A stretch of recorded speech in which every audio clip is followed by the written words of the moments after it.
La semana pasada, sí fue la pasada, sí, el miércoles de la semana pasada, estaba orando bajo una unción del Espíritu Santo muy fuerte, con respecto a que las almas en este lugar, en esta ciudad, conozcan a Jesús. Y yo le decía al Señor dos cosas. Número uno, le decía: Señor, pues ya este lugar es pequeño, no cabemos aquí. Antes de que entráramos a la cuarentena ya estábamos haciendo 2 reuniones y yo le decía: Señor, o amplíanos, danos propiedad a los lados, atrás, enfrente no, porque hay una calle, pero a los lados o hacia atrás todavía tenemos ahí lugares, ¿no? Y yo estoy orando sobre eso.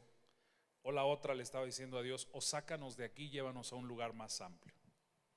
Luego vinieron unos hermanos de la iglesia para consejería y oración por ellos. Estoy aquí orando por ellos, aconsejando. Terminan y se van, y sube a mi oficina, sube Gerardo y me dice: hay una persona que lo busca allá abajo. Y yo le dije: ¿quiere oración, consejería? Y me dice: no sé, nada más dice que quiere hablar con usted. Y le digo: pues pásalo. Pasa este señor y me dice: oiga, yo veo que la iglesia está creciendo. Él no es cristiano, aclaro. Él me dice: yo veo que la iglesia ha crecido y como que necesitan ampliarse. Y me dice: soy el dueño de allá atrás y vengo a ver si están interesados en comprar terreno. Para mí es como una confirmación. Y estamos orando ya por esto. Oren por nosotros, iglesia, oren que Dios nos guíe. Él quiere darnos hasta facilidades para adquirir más terreno, poder ampliarnos. Podemos derribar este muro que está aquí atrás y por lo menos otro tanto de lo que tenemos podemos ampliarnos hacia atrás. Además dijo que nos iba a dar facilidades, pues vamos a aprovecharlo. Alguien dice: bueno, es que hay un problema ahí legal y todo eso. Fíjense que el terreno de aquí al lado, a mi lado derecho, tenía problemas. Alguien lo compró y ya solucionó los problemas. Y todo porque nosotros no nos aventamos, tuvimos miedo a los problemas y ya no lo hicimos. Pues a donde nos movamos siempre va a haber problemas, pero para eso estamos, para solucionarlos, para darle salida y avanzar en el reino de los cielos. Entonces yo creo que sí debemos dar pasos y pues vamos a ocupar de oración y del apoyo de nuestra congregación, como siempre lo han hecho. Vamos a avanzar, ¿vale? Entonces hemos estado en cadenas de ayuno. Hicimos una semana de ayuno, ahora hicimos una semana de oración y la próxima, no esta que entra, sino de esta a la otra, haremos otro movimiento de oración y ayuno. Vamos a empezar a preparar porque ya es tiempo. Yo he estado insistiendo: no podemos regresar a la reunión y seguir haciendo lo mismo solamente y conformarnos con una reunión y decir: ya cumplí, ya. Tenemos que hacer cosas diferentes. Una de las cosas diferentes es impregnarnos tanto de Dios que solo la presencia de Dios, la gloria de Dios en nosotros fluya tan fuerte que sea capaz de revolucionar y cambiar nuestras familias, nuestra comunidad, nuestra sociedad. Y yo quiero hablarles hoy acerca de la oración que cambia las cosas. Ese es el tema de esta tarde ya. Oración que cambia las cosas. Iglesia, anótenlo: oración que cambia las cosas. Hace 8 días hablé de la oración que abre los cielos. Y hoy quiero hablar de oración que cambia las cosas. En Lucas capítulo 18, versículo 1 al 8, Lucas 18 del 1 al 8, dice así: También les refirió Jesús una parábola sobre la necesidad de orar siempre, siempre, necesidad de orar siempre. Fíjate que es una necesidad, no es una opción o una invitación si quieres, si no quieres, si tienes ganas. Es una necesidad de orar siempre. Y dice, y no desmayar. Versículo 2, diciendo, había en una ciudad un juez que ni temía a Dios ni respetaba a hombre. Como que este juez es figura de Satanás, ¿no? Dice, había también en aquella ciudad una viuda, esta viuda representa a la iglesia, la cual venía a él diciendo, hazme justicia de mi adversario. Dicho sea de paso, la palabra adversario o la palabra Satanás significa adversario.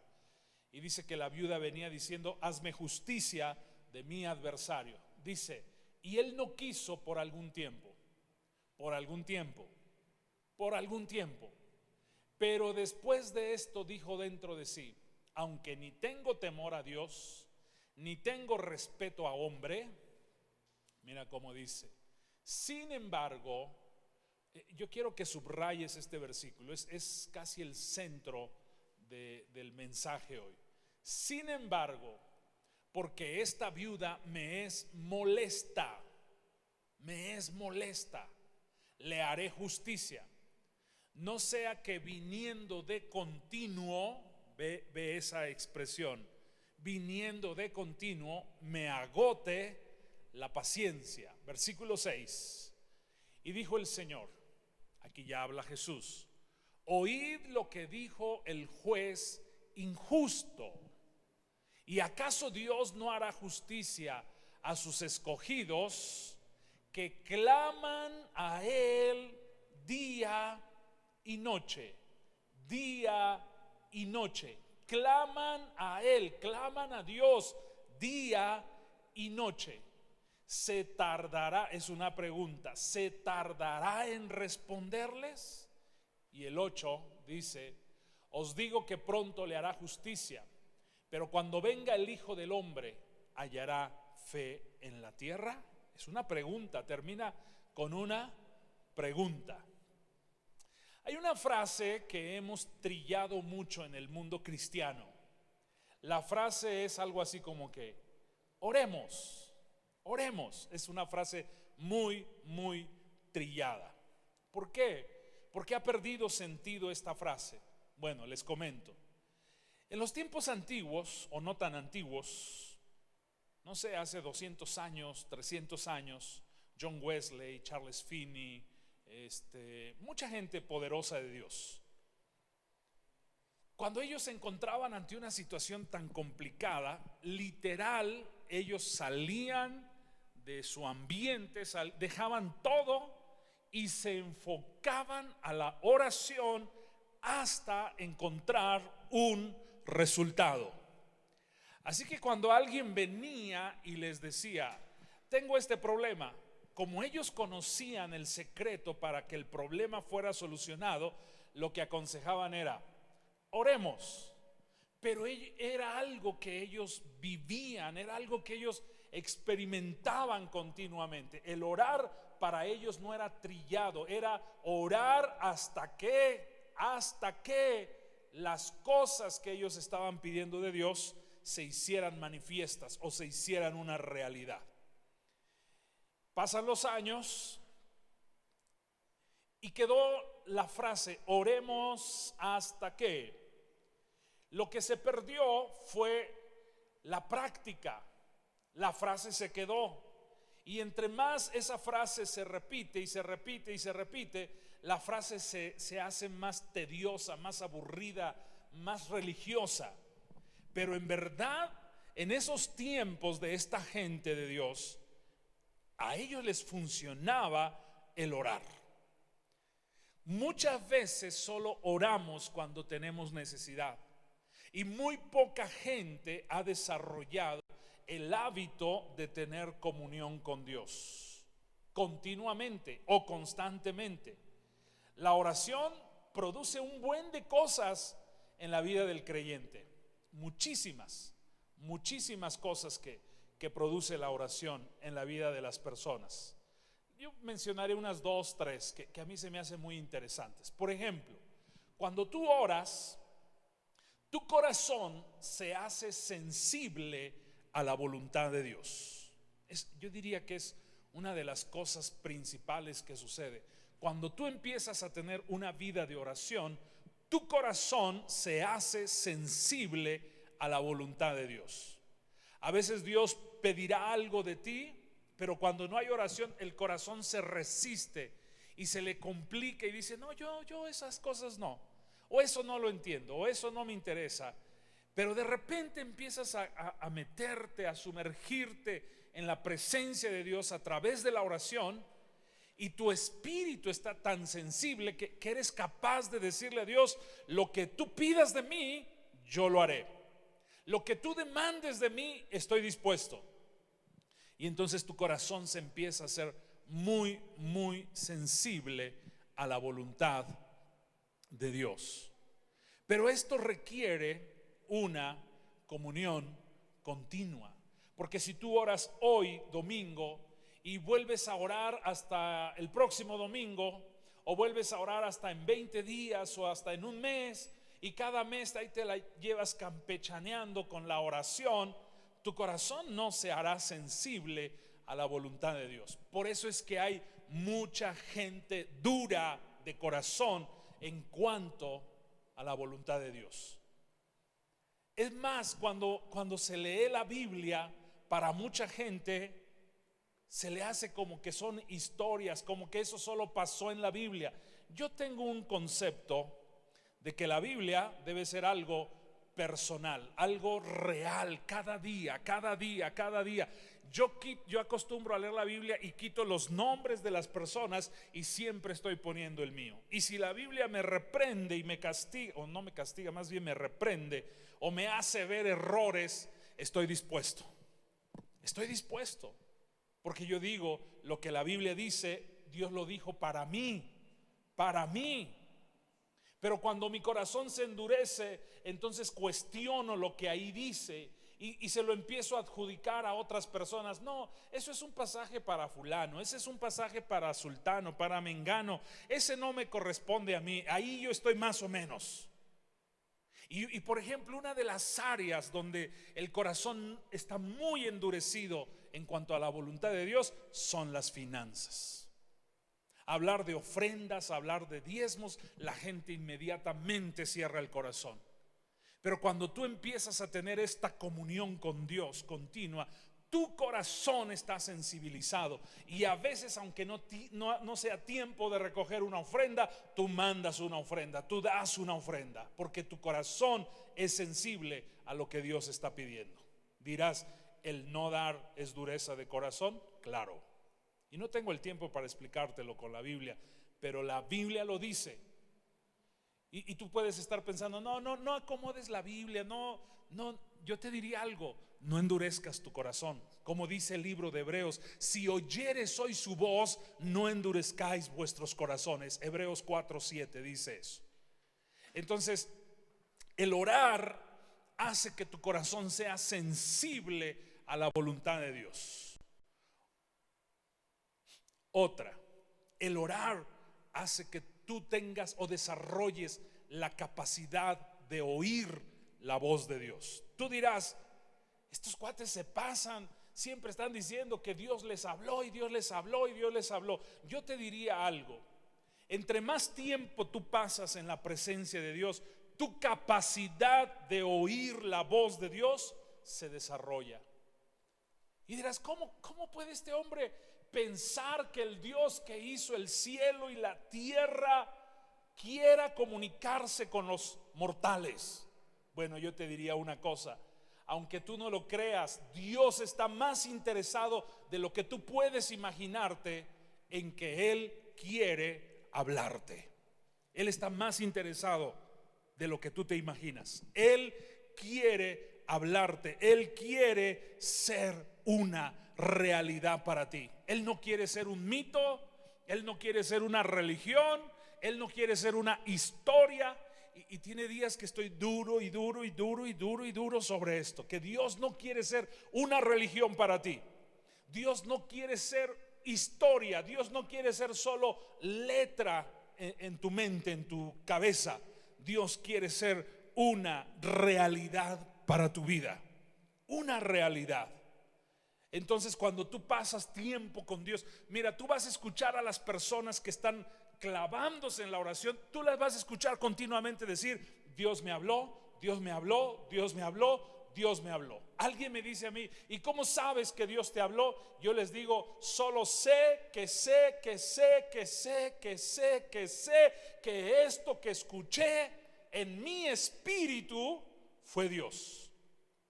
Me he encontrado muchas veces ante la voz de Dios, muchas veces, con la certeza, con la seguridad de que Él me lo dijo muchísimas veces, y puedo encaminarme hacia eso que Él me está diciendo. Y cuando yo me encamino hacia eso, lo único que yo voy experimentando es deleite, un deleite de saber que estoy en el centro de su perfecta voluntad.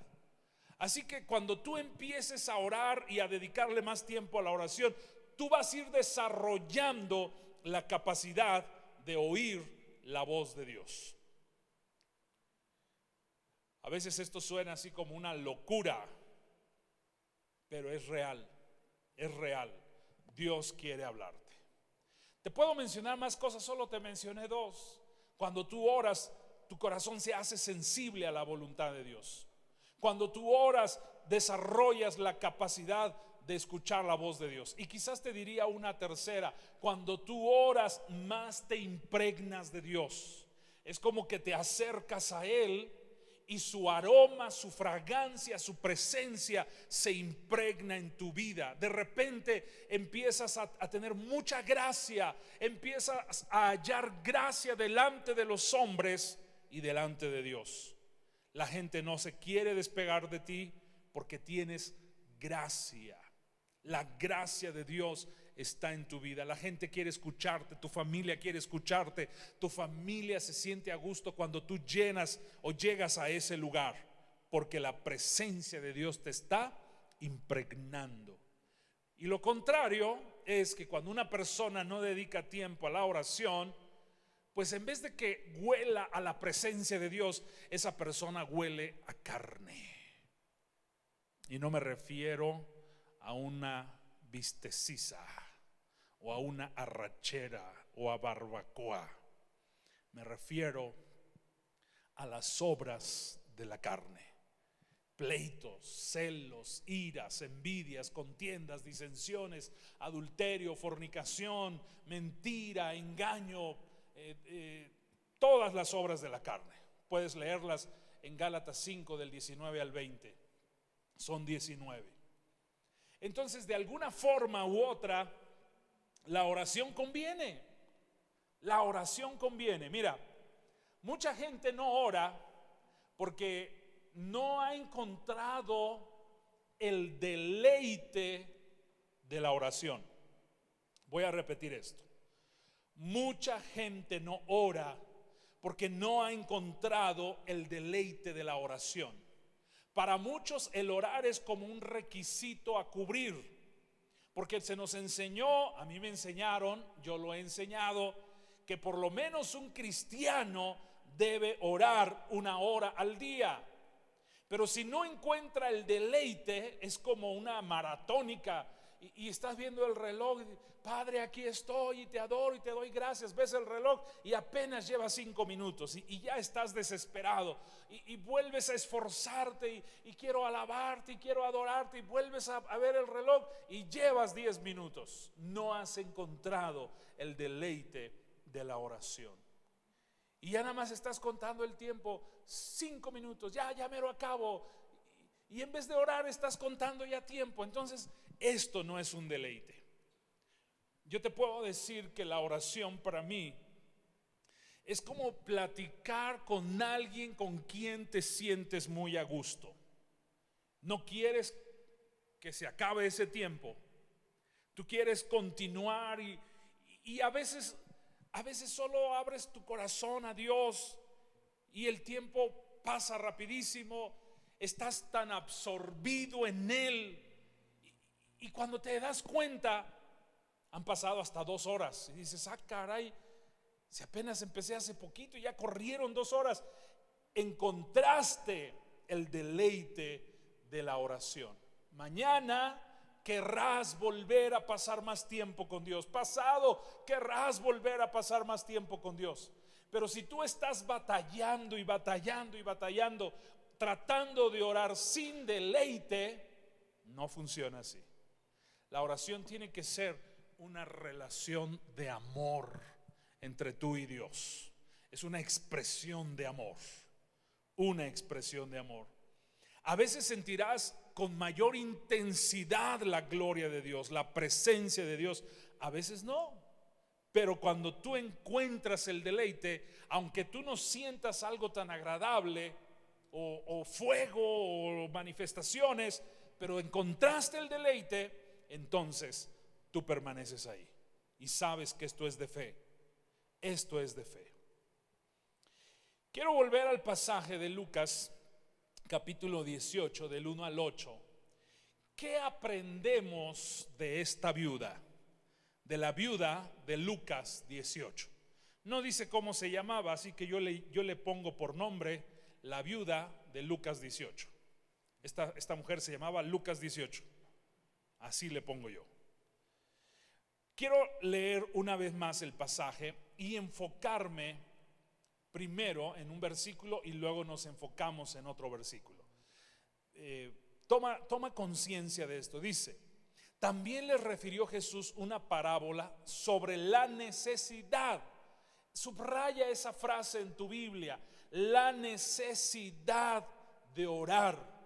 Cuando encuentras el deleite de la oración se convierte en una necesidad. Ya no es opción, es una necesidad. Si tú crees que el alimento de cada día, de comer 3 veces al día por lo menos, es una necesidad, sabes que no puedes prescindir de ello. Tienes que comer. Lo mismo es cuando tú encuentras la necesidad de orar. Encontraste el deleite, la oración se te hace una necesidad. Es como el drogadicto, ¿verdad? Que cuando probó por primera vez las drogas, a lo mejor él no sabía lo que sentía, él no tenía noción de lo que iba a experimentar, pero no sé, se metió por ahí un polvo en la nariz y le gustó tanto, lo elevó y mañana quiere otra vez. Y luego quiere otra vez, y luego quiere otra vez, hasta que se hace una necesidad, una adicción en él. Así es con Dios. Tú pruebas a Dios y mañana quieres más. Me estoy acordando, me da un poco de risa porque estaba platicando con una persona que estaba tratando de evangelizar a otra persona. Y esa otra persona le dijo: no, a mí no me interesa eso de ir a la iglesia, a mí no es para mí, eso no es mío. Y esta persona le insistió: mira que Jesús, que tienes que ir y bla, bla, bla. Y le dice: es que yo no sé qué les pasa a ustedes porque nada más entran ahí y ya no quieren dejar de asistir ahí. Yo creo que nos hacemos adictos a la presencia de Dios. ¿Por qué cantamos? ¿Por qué adoramos? Porque hay una necesidad. ¿Qué aprendemos de esta mujer? Lucas 18. Dice: Jesús les refirió una parábola sobre la necesidad de orar siempre y no desmayar, diciendo: había en una ciudad un juez que ni temía a Dios ni respetaba a hombre, pero también en aquella ciudad había una viuda, la cual venía a él diciendo: hazme justicia de mi adversario. Y él no quiso por algún tiempo. Pero después de esto dijo dentro de sí: aunque ni temo a Dios, ni tengo respeto a hombre, sin embargo, porque esta viuda me es molesta, le haré justicia. Fíjate esa expresión: esta viuda me es molesta. ¿Qué hacía o qué incomodaba al juez de esta viuda? Le era molesto. ¿Sabes qué aprendemos de Lucas 18? La insistencia. La oración debe ser insistente, insistente. Si hubiera una pregunta hoy, ¿cuánto tiempo tengo que orar por una necesidad? Yo te diría, hasta que veas la respuesta. Muchas veces parece que no hay respuesta, pero quiero que sepas y que pongas esto en tu corazón: ninguna de tus oraciones quedará sin resultado. Ninguna de tus oraciones. Esta fue una palabra de profecía que dimos en la vigilia. No habrá oración sin respuesta. Ninguna de tus oraciones quedará sin resultado. Así que insiste una y otra vez. Imagínate a la viuda viniendo a ver al juez: hazme justicia. El juez le mandaba a decir con el secretario o la secretaria: dile que no estoy. Al día siguiente la viuda estaba otra vez ahí: hazme justicia. Y nuevamente la rechazaban, le mentían, no sé qué tantas cosas, pero todos los días ella empezó a venir, todos los días: hazme justicia, hazme justicia, hazme justicia. Esta viuda fue insistente, hasta que un día el juez se cansó y dijo: ya me está fastidiando, para que ya me la quite de encima y no me sea molesta, entonces le voy a hacer justicia. Tu oración debe ser insistente. Yo aprendí eso hace muchos años atrás. Escuché a un predicador, John Avancini se llama el señor. Todavía vive, un hombre que ha de tener ahorita como 92 años. John Avancini. Él es pastor y dice que Dios lo levantó ahí y que de repente Dios le dijo que compraran un terreno para construir su iglesia, un terreno como de 1 hectárea.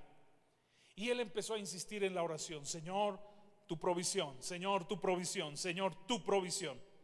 Él oraba en sus tiempos devocionales en las mañanas y clamaba por la provisión. Aparte de adorar, aparte de exaltar al Señor, él clamaba por la provisión. A la hora de desayunar, él volvía a recordarle: Dios y tu provisión. Gracias, Señor, por estos alimentos, los bendigo, los santifico, y no se te olvide tu provisión para el pago de ese terreno. Insistió por meses, hasta que un día un empresario escuchó una voz que le dijo: ve y dale un cheque a fulano de tal. Y resulta que el cheque era la cantidad exacta para pagar ese predio. Entonces nuestra oración debe ser insistente, una y otra vez. ¿Qué más aprendemos? Mira, vamos a leer 2 versículos. Esto a mí me gusta mucho. Versículo 8, del 5 al 8 dice: sin embargo, porque esta viuda me es molesta. Perdón, estoy confundiendo la cita. Es Lucas 11, versículos 5 al 10. Lucas 11, versículo 5 al versículo 10. Dice así. Si tú lees desde el versículo 1, deja leerlo. Aconteció que estando Jesús orando en un lugar, y cuando terminó, uno de sus discípulos le dijo: Señor, enséñanos a orar como también Juan enseñó a sus discípulos. Bueno, les enseña el Padre Nuestro, del versículo 2 al 4. Pero mira el versículo 5 al 10. Me gusta mucho esto, pon atención. Dice: les dijo también: ¿quién de vosotros que tenga un amigo va a él a medianoche y le dice: amigo, préstame 3 panes, porque un amigo mío ha venido a mí de viaje y no tengo qué ponerle delante? Y aquel, respondiendo desde adentro, le dice: no me molestes, la puerta ya está cerrada y mis niños están conmigo en cama, no puedo levantarme y dártelos. Os digo que aunque no se levante a dárselos por ser su amigo, mira lo que dice aquí, ve lo que dice, subráyalo, dice: sin embargo, por su importunidad, por su importunidad, se levantará y le dará todo lo que necesite. Y yo os digo, pedid y se os dará, buscad y hallaréis, llamad y se os abrirá, porque todo aquel que pide, recibe, y el que busca, halla, y el que llama, se le abre. Imagínate la escena un poquito, ¿no? Una familia, el papá, la mamá, los hijos, ya son como las 10:30, 11 de la noche, luces apagadas, ya están por dormirse, y de repente se oye que tocan la puerta. Es el vecino, el amigo, y viene y le dice: hey amigo fulano, son amigos. Aquel no abre la puerta, ya está por dormirse, y le dice: préstame 3 panes. Vino otro amigo de lejos y no tengo que darle de comer. Ahora son tan amigos que el que ya está dentro de casa tiene la confianza de decirle: no molestes, ya vete a dormir. Algo así como que no te pases de listo, ya estamos por dormir y mira la hora, ya vete a dormir. Mañana. Tiene la confianza, son amigos. Pero aquel está de importuno, está siendo inoportuno y tocando. Ándale, préstame, mañana te lo pago, préstame. Mira el 8, vamos a leer el 8. Lucas 11:8 dice: os digo que aunque no se levante a dárselos por ser su amigo, porque hay confianza, sin embargo, por su importunidad se levantará y le dará todo lo que necesite. Por su importunidad.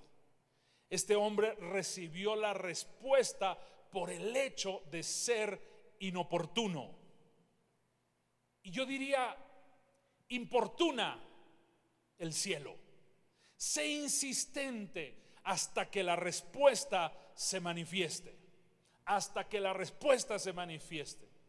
Algunas veces me encontré ante necesidades y enfermedades, y yo lo único que podía hacer era doblar rodillas y estar clamando a su milagro, a su milagro, a su milagro, misericordia Dios, misericordia, a su milagro, a su milagro. Y de repente Dios abrió la puerta y el milagro se manifestó.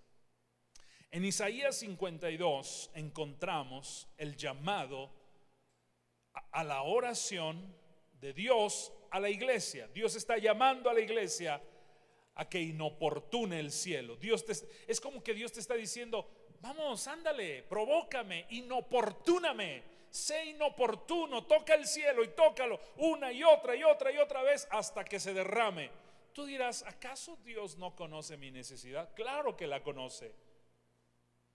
Pero el tomar esta actitud habla de la dependencia que tenemos de Él. A veces clamas, como dijo mi hija aquí el viernes, a veces Dios guarda silencios, pero el hecho de que guarde un silencio no significa que Dios no esté haciendo nada. Lo mismo es aquí. A veces clamas: Dios, sáname, Dios, bendíceme, Dios, dame trabajo. Y si tú no ves la respuesta de inmediato, no significa que Dios no te ha oído. Dios ya oyó tu petición, Dios ya escuchó tu oración, pero ahora falta que tú seas un poco más aguerrido en el espíritu y que a través de oración, mira, Jesús dijo: esto no sale si no es con oración y ayuno. Si la oración no te está funcionando, entonces añádele ayuno, y entonces tú vas a ver cosas. Y si todavía no está funcionando oración más ayuno, añádele alabanza y adoración. Y si todavía no está funcionando, añádele oración, ayuno, alabanza y profecía, profetiza. Y si no, pues entonces hasta que se manifieste. Seguro Dios tiene la respuesta. Créemelo, Dios tiene la respuesta. Estaba diciendo las semanas pasadas que 34 años de ser creyente. No, ya tengo 35 años de ser creyente. Y sabes, Él no ha fallado. Él no ha fallado ni una sola vez, ni una sola vez. Cuando yo he clamado por algo, Él ha venido a mi ayuda, Él ha venido a mi rescate. Así que tengo la confianza, tengo la seguridad de que hay respuesta en Dios. Hay respuesta en Dios. Vamos a Isaías 52, versículo 1 al versículo 3. Dice así: despierta, despierta, vístete de poder, oh Sión. Viste tu ropa hermosa, oh Jerusalén, ciudad santa, porque nunca más vendrá a ti incircunciso ni inmundo.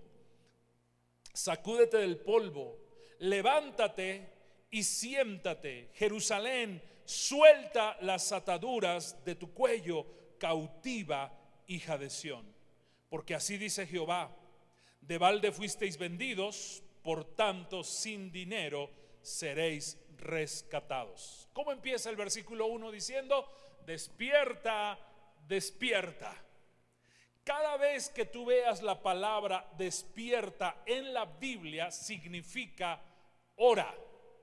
Ponte a orar, ponte a orar. Es como si Dios dijera en este versículo: oración, oración, iglesia, ora, iglesia, ora, ora, ora. Y entonces aquí hay varios resultados que produce la oración insistente, la oración que produce cambios. Seguramente que cuando nosotros empecemos a orar con tanta insistencia, veremos muchos cambios. Primero, en nuestra vida.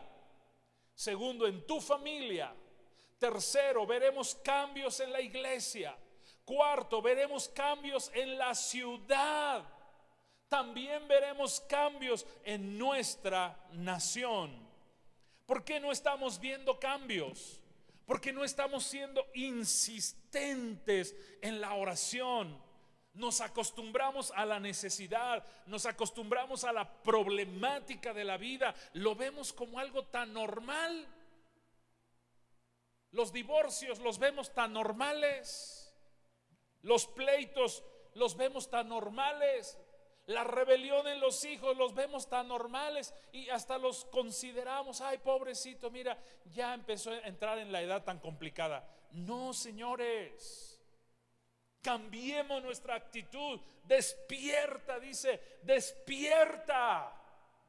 Y mira los beneficios del despertar, de la oración. La primera cosa que dice el versículo 2, enuméralos. Número 1 dice: vístete de poder. Esto es algo como lo que yo decía al principio. Cuando tú empiezas a dedicarle tiempo a Dios, a dedicarle tiempo a la oración, de alguna forma la presencia, la gloria, el poder de Dios empieza a impregnarse en tu vida. Porque cada vez que tú oras, tú te acercas a Él. Él está ahí. Es como cuando estás con un amigo, o las mujeres con una amiga, y esa persona se echó perfume y tú le das un abrazo. Sin querer, el perfume de esa persona se te impregna. Y sabes, es lo mismo con Dios. El perfume de Dios se te impregna. La gloria de Dios se te impregna. La presencia de Dios se te impregna. El amor de Dios se te impregna. Y una más, el poder de Dios se te impregna. ¿Por qué hay cristianos tan débiles? Porque no hay oración. No hay oración. Yo considero, creo, mira, Dios es rico, Dios es abundante. Leí un salmo esta semana, terminé el libro de Salmos, y un salmo de ellos decía, me parece que es el 108, dice, el Salmo 108 dice: porque Dios es rico en misericordia y en amor. Dice: fidelidad y misericordia lo rodean. Y cuando tú te acercas a Él y lo abrazas en la oración, lo que Él es se te impregna. Lo que Él es. Dios no tiene amor, Él es amor. Dios no tiene poder, Él es poder. Dios es poder. Lo que Él es se te impregna. Entonces tú empiezas a orar, lo estás abrazando, su poder se te impregna. Dice, vístete de poder, oh Sión. Sión representa a la iglesia. Cuando la iglesia empieza a orar, como lo hicieron esta semana, Iglesia Viento Recio. Yo estuve viendo, varios de ustedes me estuvieron mandando mensaje. Yo vi cómo se esmeraron en la oración. 12 de la noche a 7 de la mañana. Ustedes escogieron el horario que mejor se acomodaron. Tuvimos un buen número de personas orando esta semana de 12 de la noche a 7 de la mañana. Seguramente el poder de Dios está fluyendo en la iglesia. Yo siento como cuando echas un Alka-Seltzer en el agua, empieza a burbujear, a efervecer. Siento la presencia de Dios que efervece. Siento el poder de Dios que burbujea en la iglesia. Dios se está moviendo. ¿Qué más hace? Dice, vístete de poder, oh Sión. La otra, viste tu ropa hermosa, oh Jerusalén. ¿Sabes qué adorna la iglesia? Lo que adorna la iglesia no es su edificio, no son las habilidades humanas, no es su tecnología, no es su música. Lo que adorna a la iglesia es el fluir del Espíritu Santo, es el fluir de los dones. Escucha eso, de los dones del Espíritu Santo. Cuando la iglesia empieza a orar, los dones empiezan a efervecer dentro de la iglesia. Cuando la iglesia no está fluyendo en dones, significa que la iglesia no está orando. No está orando. Mira, es algo así.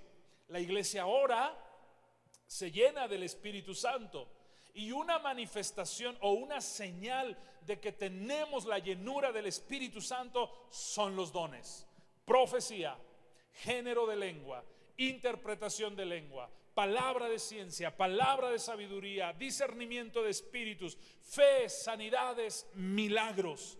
Estos dones empiezan a fluir dentro de la iglesia. Dentro de la iglesia. Pero cuando la iglesia ora.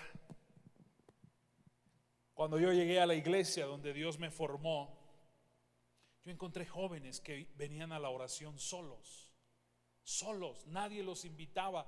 Ellos se abrían la puerta del templo, se encerraban, y ahí tú veías un joven, al rato llegaba otro joven, al rato llegaba otro joven, y eso a mí me cautivó. ¿Y qué crees? Pues yo empecé a hacer lo mismo, y empecé a pasar horas solo en la iglesia a través de la oración. Entonces de repente empecé a ver a estos jóvenes que empezaban a dar una visión, otros empezaban a dar una profecía, otros empezaban a echar fuera demonios, otros se empezaba a manifestar el Espíritu Santo en ellos, porque se le estaba dando lugar a la oración. Si la iglesia no ora, no se puede vestir de sus ropas hermosas, como dice el versículo 2. Dice, viste tu ropa hermosa, oh Jerusalén, ciudad santa. Número 2. Número 3 dice, porque nunca más vendrá a ti incircunciso ni inmundo. Sacúdete del polvo, sacúdete del polvo, dice. Sacúdete del polvo. ¿Qué significa sacudirte del polvo? Sacudirte del polvo significa quitar toda impureza. Una de las formas en que tú como persona empiezas a experimentar más un fluir de santidad es a través de la oración. Si no hay oración, el pecado se hace más común en la vida de la iglesia, en la vida de las personas. Se hace común mentir, se hace común cometer fornicación, o consumir pornografía. Se hace común. Pero cuando la iglesia está orando, se está sacudiendo el polvo, se está quitando el polvo, entonces la inmundicia, la impureza se está quitando. De alguna forma, el proceso de santificación se hace más latente cuando estás en oración. Ya casi acabo, denme oportunidad. Vamos a leer solamente hasta el 3. Uno más. Aquí mismo en el versículo 2.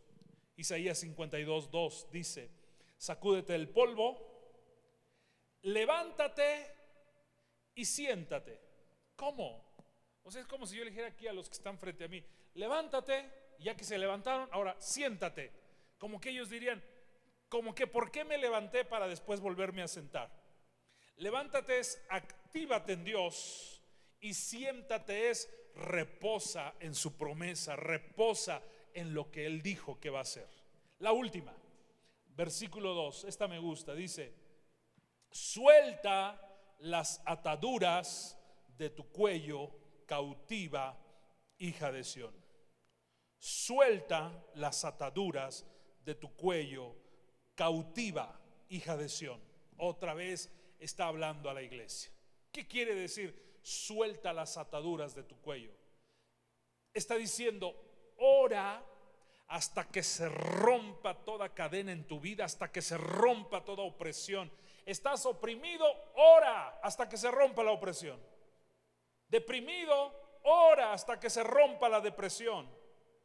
No importa qué clase de atadura, hay hábitos o pecados que no has podido dejar. Empieza a orar, a orar, a orar, a orar hasta que se rompan las ataduras en tu vida.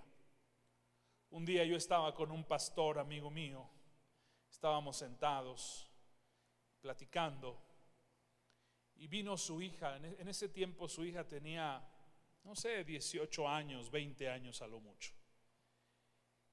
Y le dijo: papá, quiero pedirte un consejo. Entonces yo me iba a levantar porque dije, pues es cuestión de papá y la hija, así que me voy de aquí. Y me iba a levantar cuando ella me dice: no, también quiero que oren por mí ahorita. Y le dice ella: papá, quiero confesarte que he estado muchas veces con mi novio manoseándome, y hemos estado al borde de cometer fornicación. El papá pues sintió un golpe en su corazón. Él volteó a verme para ver qué yo podía decir, y lo único que se me ocurrió preguntarle es a esta muchacha, le pregunté: ¿cuánto tiempo estás dedicando a la oración? Y esta muchacha me dijo: no, ya tiene como 3 o 4 meses que dejé la oración a un lado. Y yo entendí que su vida espiritual se debilita. El pecado viene, cautiva, ata, y el pecado trae opresión, depresión. El pecado, cuando el pecado ata a una persona, créeme, esa persona no puede experimentar gozo, libertad. Puede venir a la iglesia y intenta levantar las manos, pero así como vino, así se va. Oprimido, deprimido, acomplejado, acomplejada. ¿Y sabes por qué? Porque tiene ataduras en su cuello. Pero recuerda Isaías 52, dice: despierta, despierta. Versículo 3 dice: quita. Versículo 2 dice: quita las ataduras de tu cuello. ¿Quieres sentirte libre? Empieza a orar. Empieza a orar. Empieza a orar. ¿Cuánto tiempo? Hasta que. Puede ser un día, puede ser una semana, puede ser un mes, un año. No sé cuánto tiempo. ¿Cuánto tiempo te va a llevar? No lo sé, pero insiste, insiste, insiste. Te aseguro que cuando venga el momento de tu libertad, el momento de tu rompimiento, vas a experimentar un gozo impresionante. Casi termino. Es como si tuviéramos un hombre que ha estado en la cárcel, y de la noche a la mañana le dicen a este hombre que tenía cadena perpetua, acusado injustamente, y le dicen: hoy queda libre, hoy puede irse a su casa.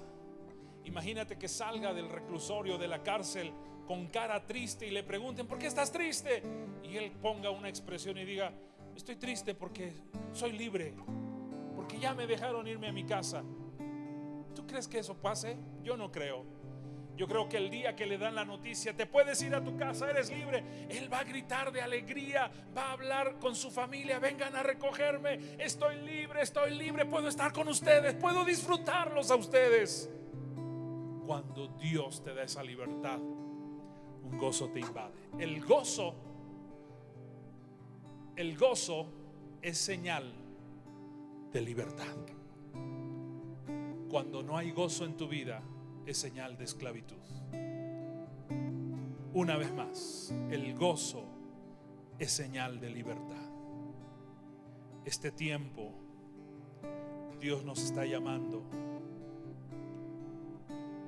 a esforzarnos y a pasar tiempo en la presencia de Dios. Pasa tiempo con Él. Pasa tiempo con Él.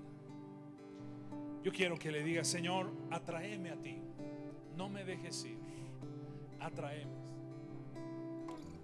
Atráeme a ti. Acompáñame con esta canción. Atráeme a ti.